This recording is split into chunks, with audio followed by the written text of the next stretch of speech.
ત્યાં ગોરધન આવ્યો, ભાઈ બંધ શું છે બધું પાણી વાળી આવ્યો? એ ક્યાં કાકીના આણાનું કહેવામાં, એટલે શરમાઈને રૂમમાં વહી ગયો. પેલા છોકરા એવું શરમાતા, છોકરીની તો વાત જ જુદી. અત્યારના કાંઈ મારે કહેવું જ નથી. પણ ગોરધન મનમાં રાજી થયો કે બધા એની આણે આવી આપણો મેળા કાનોડો પાડી દેશે. કાનોડો બધાનો મેળ બધે પાડી દે છે. તમારો ભાઈબંધ કાનોડો હોવો જોઈએ, તમારો ભાઈબંધ તમારો સારથી કાનોડો હોવો જોઈએ, તમારા ઘરમાં કાનોડો હોવો જોઈએ. તો તમારો મેળ પડેલો જ છે મારા વાલા. ઠાકોરજીએ વ્યવસ્થા કરી દીધી કેવડાવવાને. ઓલા લોકોને સમાચાર આવ્યા, ગુરુવાર આવી જાઓ. ગોરધન કે કાના તું આવીશ? એ કે ના, મારી મા એમ મને બધે ન જવા દે, પણ તું તેડી આવ ભાભીને જા. હવે સમાચાર આવ્યા, ઓલી તો એવી રાજી થઈ ગઈ, એવી રાજી થઈ ગઈ. આણા આણા સુરે કરો છો બેન, આણા જેવડા થાવ, આણા મોકલને મોરાર. મારા મોરારનું જ આ કામ છે, બીજા કોઈનું આ કામ નથી. પ્રભુ સર્વ સમર્થો હિ તતો નિશ્ચિતા વ્રજેત. કર્તુમ અકર્તુમ અન્યથા કર્તુમ. પ્રભુ ધારે એ કરી શકે, પણ આપણા હિતમાં હોય તો.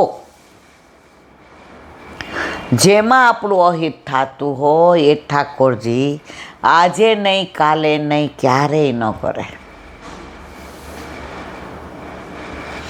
અને ગોપીના મનોરથ પ્રભુએ પૂરા કર્યા. એક આણા માટેથી વાત નીકળી ગામમાં, અને મા બધે દેવા જાતી હતી. અને બેન ઠાકોરજીની કાનોડાની લીલા ને કાનોડાની વાતો ને કાનોડાનું સ્વરૂપ ને કાનોડાની બધી આમ આમ આનંદની પેલી હેલીને, તો પ્રભુના ગુણાનુવાદ સાંભળીને ગોકુળમાં આવવાનું મન થયું ગોપીને. તો મૂળ શું છે? પ્રભુના ગુણાનુવાદ. જો તમે સાંભળો ને પ્રેમ ન થાય તો તમારું સાંભળવાનું વ્યર્થ. રૂક્ષ્મણીજીએ દ્વારકાધીશને જોયા નહોતા. નક્કી શિશુપાલ હતો, જાન લઈને એ આવવાનો હતો. પણ નારદજી એવા દ્વારકાધીશના વખાણ કર્યા, એવા ગુણાનુવાદ કર્યા કે ત્યારે ને ત્યારે ઠાની લીધું પરણીશ તો દ્વારકાધીશને, બાકી બધાય નકામા. અને કાગળ લખી દીધો ભુવન સુંદર. આ તો બધી બહુ અદ્ભુત લીલા છે. આની પાછી લીલા કહેવા જાવ તો આ બધું રહી જાય. મારે આવું જ થાય ઘણી વાર. પછી આ બધું વંચાય જ નહીં. પછી એ આખો પ્રસંગમાં જ પહોંચી જાઓ એટલે પછી આઠેમાં જ વાગી જાય.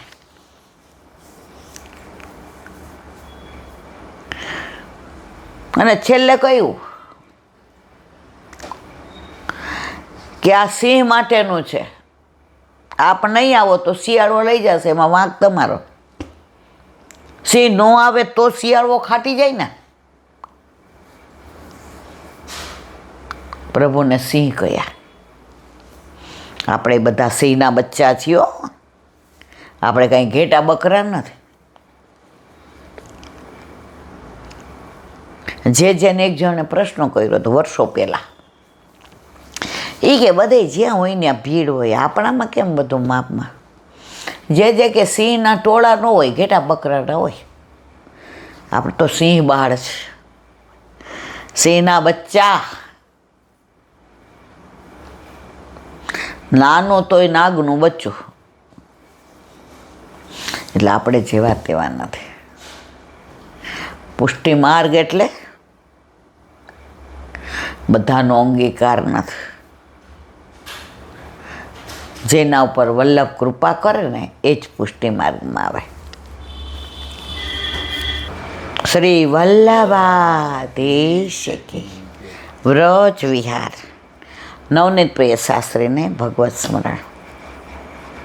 આ કેવા ભગવદીય જીવો આટલા વખતથી લીલામ પહોંચી ગયા તો આપણા જેવા કેટલા એમને યાદ કરતા હશે. આજે મેં એક વાંચ્યું હતું કે જીવન એવું જીવન કે તમારી ગેરહાજરી તમે ના જાઓ તો ખૂંચે બધાને. વારંવાર બધાને ફીલ થાય કે આવે તો સારું, હજી ન આવ્યા, કેટલી વાર છે. આટલા બધા હોવા છતાંય તમારી ગેરહાજરી ખૂંચે અને ગેરહાજરીમાંય તમે હાજર છો, કારણ કે બધાય તમારે સુધી લે.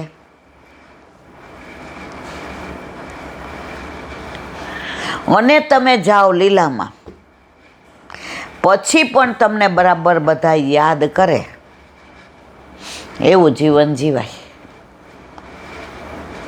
આપણને તો કોણ જાણે 2 દી કહેશે સારું, બાકી તો કે સારું તે ગયા. મારા વાલા, પ્રભુ કૃપા હોય, વલ્લભની કૃપા હોય તો જીવન તમે પુષ્ટિ માર્ગીય રીતે જીવી શકો. નહીતર યથા વ્યથા ને વ્યથા, આધિ વ્યાધિ ને ઉપાધિ, કાં શરીરની તકલીફ હોય, કાં આર્થિક તકલીફ હોય, કાં કૌટુંબિક હોય, પણ આપણા ઘરે આપણા પ્રભુ બિરાજે છે. આમ કેડ ઉપર હાથ રાખીને ઊભો રહી જાય. શું છે? આ મારું ઘર છે, આ મારી માં છે, આ મારા બાબા છે, આ મારી ભાભી છે, આ મારો ભાઈ છે, આ આરાધ્ય મારો સખા છે, સગુન મારી સખી છે. શું છે? આપણે કેટલા નસીબદાર છીએ. ભાગ્ય સૌભાગ્ય શ્રી યમને જુદે. ભાગ્યથી વૈષ્ણવ બન્યા, પણ સૌભાગ્યથી ઠાકોરજી પધાર્યા. અને અહોભાગ્ય એ કે આપણને સત્સંગ મળ્યો છે.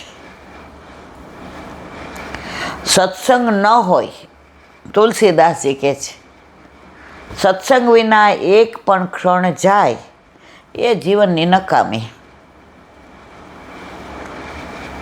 આપણે ભીના શેનાથી થાય? સત્સંગથી ને.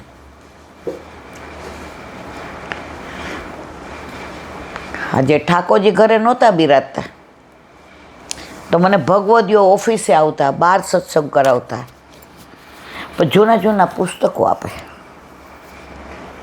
હવે આખો દિવસ તો ટાઈમ મળે નહીં. રાતના 8:30-9 જમી લઈએ બધા.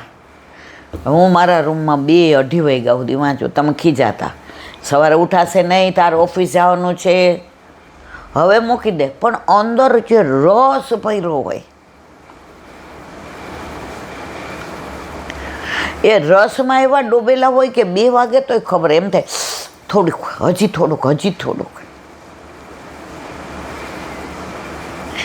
તો એનું પરિણામ અત્યારે એ બધું યાદ આવે છે. બાકી અત્યારે આ ઉંમરે આટલું બધું વાંચવું, જાગવું, એ હવે આપણા બસની વાત નથી. એ સમય હતો. હવે ધીમે ધીમે શરીર સાથ છોડી રહ્યું છે, પણ ઘરમાં પ્રભુ બિરાજે છે એટલે સેવામાં શરીર જ સાથ આપે છે. આ દેહને કેમ સાચવવાનો? આ દેહ દ્વારા જ પ્રભુની સેવા થાય છે. પણ એનો મતલબ એમ નહીં બ્યુટી પાર્લરમાં જે ઓલા હું લપાડા એવું બધું નહીં. ઓરિજિનલ તૈયાર થઈને પ્રભુ પાસે જવાનું. સત્સંગમાં સરસ શું કામ? ઠાકોરજી બિરાજે છે, આપણી સામું જોઈએ. હા, મારી મા જો સાક્ષાત છે જ. વ્રજ વિહાર કોકિલા વનની લીલાને કાલે આપણે વિરામ આપ્યો. હવે કોટવન. કોટવન વ્રજનું છેલ્લું વન. ત્યાર પછી સરહદ પૂરી થાય. એ વનના દર્શન કરવા જેવા છે. ત્યાં શીતલકુંડ છે. આપણે ગયા હતા ને ત્યાં સત્સંગ કરવા. ત્યાં કોટાન કોટી લીલાઓ પ્રભુએ કરી છે.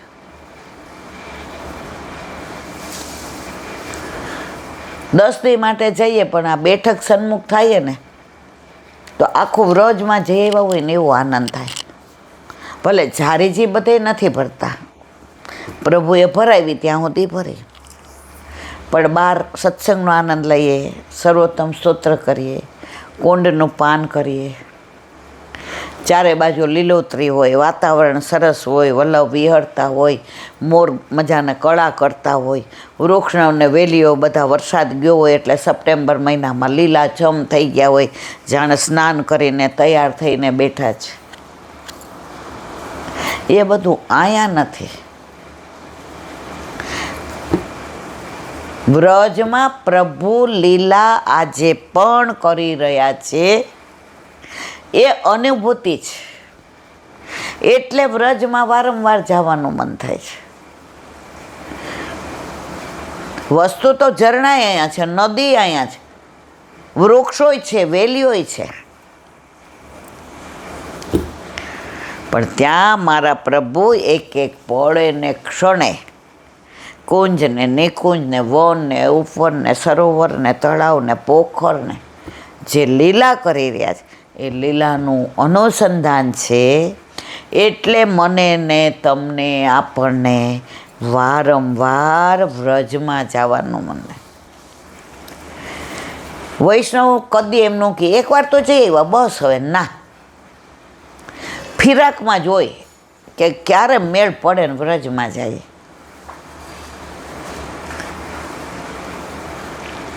વ્રજમાં જવાનું મન ક્યારે થાય? ઠાકોરજી આપણી સુધી લઈએ તો. આપણે ઠાકોરજીને સુધી લઈએ તો નહીં.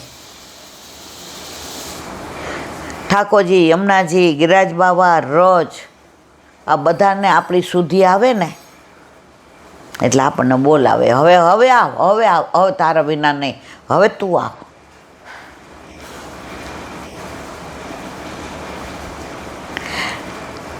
પરણીને આવ્યા હોય ને તો આપણને ઘણી વાર એમ થાય કે મહિનો થઈ ગયો, એક દિવસ રહેવું રાજકોટ, પણ સાસરીમાં બોલાય ને. અને પિયરવાળાને એવું ન કહેવાય ફોન કરો, એમાં સામેથી ને બાપાનો પપ્પાનો ફોન. બટ આ મહિનાથી મોઢું ન જોયું, હજી નવું નવું છે ને, એકાદ દી આવી જાય ને મારા દીકરા, ભાઈ તને તેડી જાય ને પછી ભાઈ મૂકી જશે ગાડી લઈને. તાર સાસુને વાત કરું તું કહેતી હોતો, અને અંદર આમ આમ આમ આમ દીવા જળે. અરે વાહ! તો જો આપણને મન થતું હતું તો પિયર ન જવાય,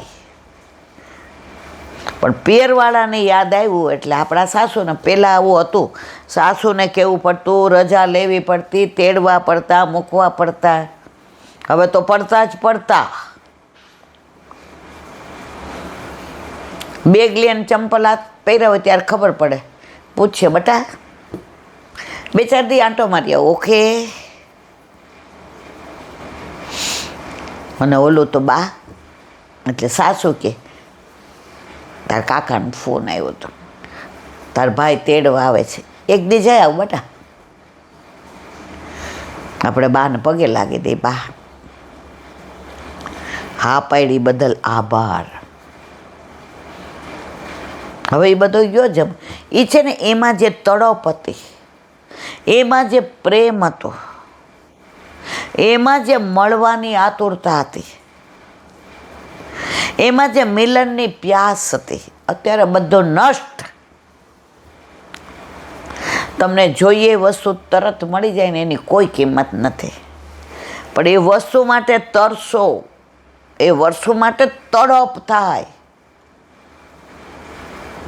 એ વસ્તુ મેળવવા માટે થઈને આમ અંદરથી ને આમ પેલી થાય, તાપ થાય, અને પછી એ વસ્તુ મળે ને તો એની કિંમત થાય. અત્યારે જે જોઈ બધું મળી જાય એટલે એની કિંમત નથી. તો હવે આજે કોટવન, એમાં ચરણગંગા. બઠેનથી આગળ કોટવન જતાં ચરણપાળી છે. બીજી ચરણપાળી ક્યાં જ કામવનમાં આપણે ગયા હતા ઉપર. ઠાકોરજીના ચરણારવિંદ છે. ગાયો ચરાવવા પધાર્યા અને રાધાજીનો વિરહ થયો. તો એ વિરહ નીચે શિલાથી સહન ન થયો, તો પ્રભુના ચરણ અંદર કોમળ એટલે ચોંટી ગયા, વિરહના માર્યા. એ ચિરણ આજની તારીખમાં છે, એને કહેવાય ચરણપાળી. ભગવાને આ પાડીને શ્રી ગોવર્ધન પર્વતની જેમ ઉપાડી હતી. જેમ ગોવર્ધન પર્વત ઉપાડ્યો હતો એમ ઠાકોરજીએ આ ચરણપાળી ઉપાડી હતી. તે વખતે સૌ સખાઓએ પ્રભુના ચરણ પ્રક્ષાલન કરીને પૂજન કરેલું. તે સ્થાને ચરણકુંડ કે ચરણગંગા છે. ચરણારવિંદને પ્રક્ષાલન કર્યા અને જે જળ એ ચરણકુંડ અથવા તો ચરણગંગા છે.